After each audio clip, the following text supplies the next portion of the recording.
Subscribe कीजिए आपके अपने YouTube channel education for CBSE को और बेल आइकन को दबाइए ऐसे ही वीडियोस देखने के लिए।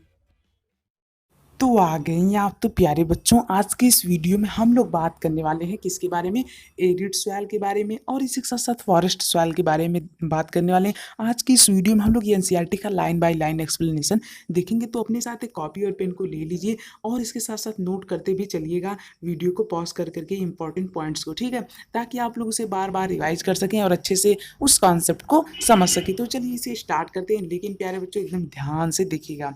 देखिए यहाँ पे हम लोग बात करते हैं एरिड सॉइल। एरिड सॉइल क्या होती है?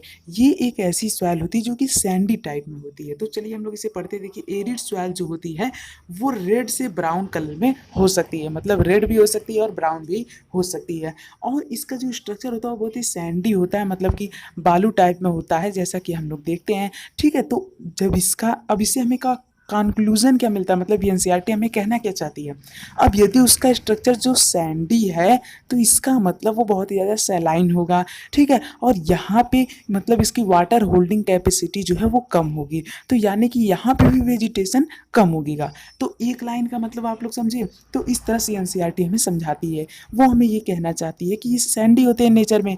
अब सैंडी जब कहता है कोई आपको नेचर, तो इससे आपको ये बात समझ में आनी चाहिए उसकी वाटर होल्डिंग कैपेसिटी कम होगी, यानी कि उसमें कम वाटर आएगा, ठीक है, अदर सॉइल के कंपेरिजन में। तो अब कम वाटर आएगा मतलब उसका जो वेजिटेशन होगा वो वहाँ पे कम होगा, यानी कि यहाँ पे कम क्रॉप्स वगैरह उगाए जाएंगे। तो इतनी बात हमें दो लाइन में ही क्लियर हो गई, ठीक है।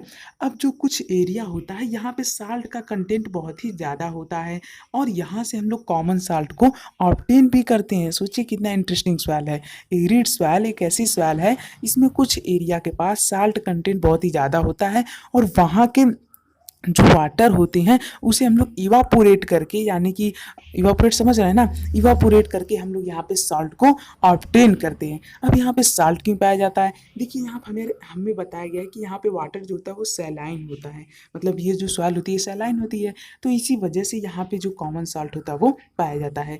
अब यहाँ पे जो क्लाइमेट होता है वो बहुत ही ज़्यादा ड्राई होता है और इसके साथ साथ टेम्परेचर भी बहुत ही ज़्यादा होता है, तो इसी वजह से इवापोरेशन जो होता है वो बहुत ही तेज़ से होता है।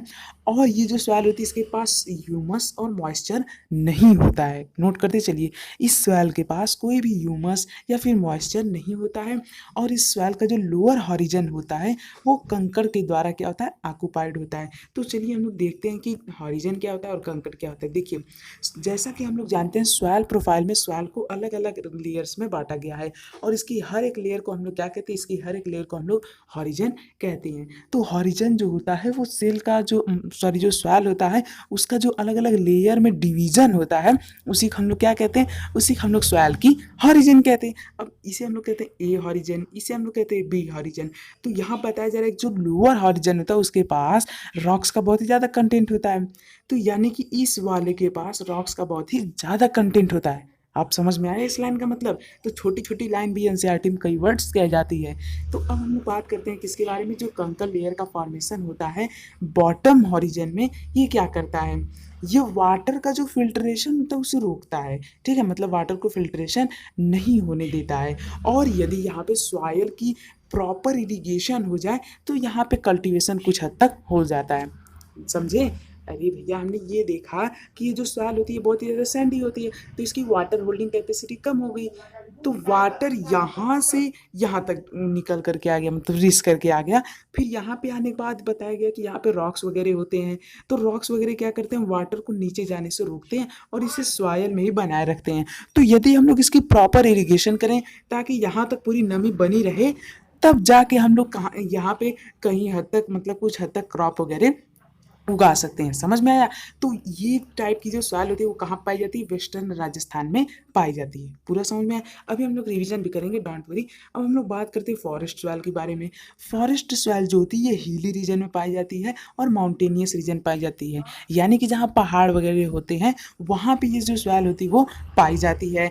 अब ये जो सॉइल होती है इसका जो टेक्सचर होता है वो माउंटेन वाले इन्वायरमेंट के अकॉर्डिंग होता है, मतलब यदि माउंटेन हमारा ठंडे एरिया में है जैसे हिमालय वगैरह में है तो वहाँ पे इसका सॉइल की बनावट अलग होगी। और यदि माउंटेन हमारा इस साइड में मतलब नीचे वाले साइड में मतलब हमारे मैप के नीचे वाले साइड में है तो वहाँ पे इस सॉइल का टेक्सचर जो होगा वो बनावट जो होगा वो अलग होगा। अब जैसे कि जो हिमालय है यहाँ पे बहुत ही ज़्यादा एसिडिक टाइप में होता है और यहाँ पे लो ह्यूमस कंटेंट होता है किसके हमारे सॉइल का। अब देखिए यहाँ पे एनसीईआरटी ने हमें इतना बता दिया कि यहाँ पे सॉइल का लो ह्यूमस कंटेंट होता है। इससे आपको ये बात समझ में आनी चाहिए कि यहाँ पे यानी जो हिली एरियाज होते हैं ऐसे हिली एरिया जो ठंडे होते हैं तो वहाँ पे ह्यूमस का कंटेंट लो है, यानी कि वहाँ पे अच्छे वेजिटेशन अच्छे पेड़ पौधे नहीं उगेंगे जितना कि हमारे इधर इधर नीचे मैप में नीचे वाले साइड पे उगेंगे। ठीक है, तो मुझे उम्मीद है आप लोग ये दोनों सवाल बहुत ही अच्छी तरीके से समझ में आएंगे। चलिए इन लोग का एक बार रिवीजन भी कर लेते हैं। एरिड सॉइल, एरिड सॉइल क्या होती है, इसकी जो टेक्सचर होता है वो सैंडी होता है। बहुत ध्यान से एकदम देखिएगा, इसकी टेक्सचर एकदम सैंडी होता है और इसके पास कुछ कैल्शियम का कंटेंट भी होता है और ये जो होता है इसकी वाटर होल्डिंग कैपेसिटी कम होती है, टेम्परेचर ज़्यादा होता है यहाँ का, इसी वजह से यहाँ पे वेजिटेशन बहुत ही कम उगते हैं। अब बात करते हैं फॉरेस्ट सॉइल के बारे में। फॉरेस्ट सॉइल बहुत छोटा है। देखिए जैसा माउंटेन वैसी सॉइल, अगर माउंटेन ठंडे एरिया में है तो यहाँ पे जो सॉइल होगा उसमें ह्यूमस कम होगा। यदि माउंटेन थोड़ा गर्म या फिर मॉडरेट एरिया में है तो वहाँ पे जो सॉइल होगी वो क्या होगी, अच्छे से फर्टाइल वगैरह होगी और जैसे कि मतलब कि वहाँ पे कई सारे वेजिटेशन भी उगाए जा सकते हैं। ठीक है, तो मुझे उम्मीद है आप लोग समझ में आया होगा। यहाँ तक आ चुकी चैनल को सब्सक्राइब कर लीजिए। अगला वीडियो देखने के लिए डिस्क्रिप्शन दिए गए लिंक पर क्लिक करें। थैंक यू, जय हिंद, जय भारत। मिलते हैं अगले वीडियो में।